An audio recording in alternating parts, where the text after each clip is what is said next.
मैं इसको 2-3 एंगल से देखना चाहूँगा जो एक प्रेशर टैक्टिक्स इस वक़्त यूएस इंक्रीज़ कर रहा है ईरान के ऊपर। एक तो देखें देयर इज़ नो डाउट कि ईरान ये जो वॉर है ये एक्सपैंड कर रही है। एक्सपैंड होके ये मंदब तक आ गई है। ईरान का एक अटैक अक़बा की तरफ भी हुआ है जो कि एक और पोर्ट है away from the Jordan close to Israel. ये भी बहुत इंपॉर्टेंट पोर्ट है आफ्टर मंदब। इसी तरह बी-1 बॉम्बर्स जो यूके में आए हैं, उधर भी ईरान ने थ्रेट किया है कि अगर बी-1 बॉम्बर्स यूके से फेयरफोर्ड उनका बेस है, वहां से टेक ऑफ करेंगे, तो वो भी हमारा एक लेजिटिमेट टारगेट होगा। मिडल ईस्ट में पहले ही कुवैत, बहरीन, यूएई इन जगहों पे अटैक हो रहा है। यानी एक तो ये कि वॉर एक्सपैंड हो रही है। वॉर एक्सपैंड होने का मतलब ये है कि प्रेशर इंक्रीज कर रहा है US on Iran. Iran actually tit for tat कर रहा है। यूएस अटैक करता है तो ईरान उसका जवाब देता है।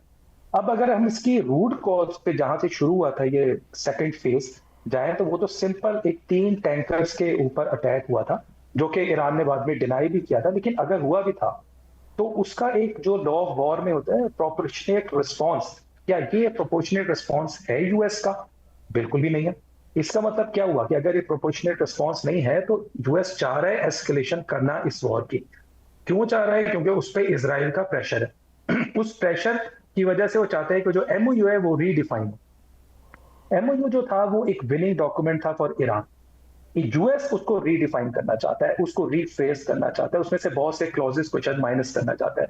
उसके लिए वो चाहता है कि मैं उस इस वॉर को प्रेशर करके उस जगह ले जाऊं जहां पे जब डील हो हमारी, तो वो यूएस की फेवर में हो। इसमें जो इश्यूज आ रहे हैं ना, जो मैं समझता हूँ वो ये है कि ये यूएस को एक्सेप्ट कर लेना चाहिए कि स्ट्रेट ऑफ हॉर्मज ईरान नहीं छोड़ेगा।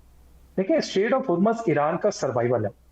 ये आज का नहीं है। ये 1500 में भी अगर पोर्चुगीज ने जब इसके ऊपर अटैक करके हुर्मस पे 100 साल हुकूमत की है पोर्चुगीज ने, और उसके बाद 1600 ईस्वी में ईरान ने उनसे फिर वापस किया था।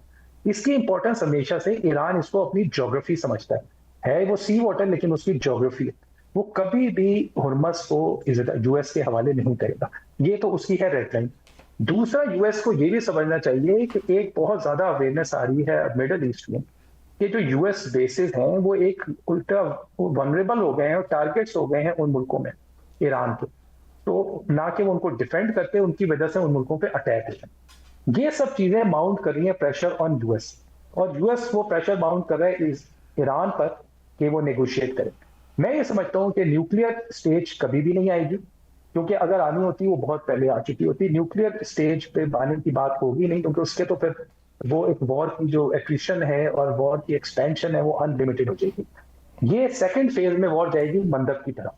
मंदब वो पॉइंट है, मैं समझता हूँ मिस फरा, उसके जो इम्पैक्ट है ना वो हुर्मत से भी ज्यादा है।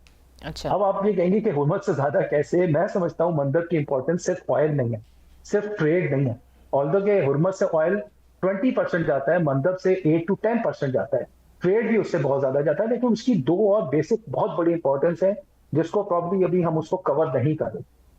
सेकेंड, जो ऑयल के बाद इसकी इंपॉर्टेंस है वो ये कि 90% ऑफ द इंटरनेट केबल्स जो यूरोप से एशिया है वो इसके अंडर नीचे सबमेरीन केबल्स की शक्ल में जा रही है। वो एक बहुत जबरदस्त टारगेट होती है किसी का भी अगर वो उनको करना चाहे। वर्ल्ड वॉर 2 में जो ब्रिटिशर्स हैं उन्होंने जर्मनी की सबसे पहले टेलीग्राफ केबल्स काटी थी। उस जमाने में वो इंटरनेट केबल्स नहीं होती, टेलीग्राफ केबल्स कहते थे, और उनको एज ए वेपन यूज किया था अगेंस्ट जर्मनी, जिससे बड़ा इंपैक्ट हुआ था क्योंकि कम्युनिकेशन ब्लॉक हुई थी। तो आप सोचें कि 90% ऑफ द इंटरनेट केबल जो कि वर्ल्ड की 20% केबल्स बनती हैं वो इस रूट से जा रही हैं, मंदब बाबुल मंदब से गुजर के। अगर वो डैमेज हो और रिपेयर भी ना हो सके तो उनका केओस हो।